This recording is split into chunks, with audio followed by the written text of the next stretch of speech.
Meron po bang butas yan sa front camera?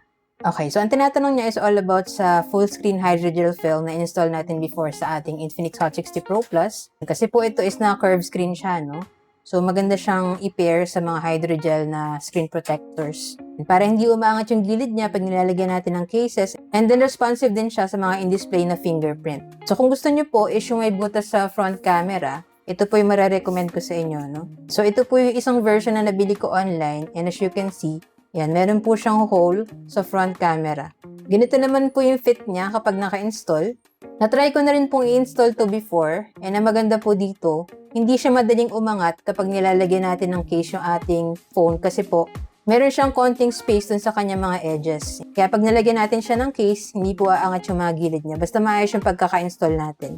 3 piraso na rin yan pag dumating. So maganda to kung first time mo lang mag-install ng hydrogel kasi medyo mas mahirap po siyang i-install compared sa mga tempered glass.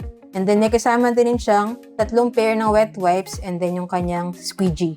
And ito po yung makaka-help sa atin para ma-install yung ating hydrogel film. Kung kailangan nyo naman po ng guide kung paano siya i-install, check nyo lang po yung profile ko and hanapin nyo lang po yung installation guide ko dyan para hindi po kayo malito. Available din po to for other Infinix na models. Check nyo na lang po dyan sa Yellow Basket kung interested din kayo. Dyan ko nabili yung sa akin para same quality and legit store din yung mapagbilan nyo. So yun lang, sana nakatulong tong video. If you have any other questions, just let me know in the comments and follow for more tech content.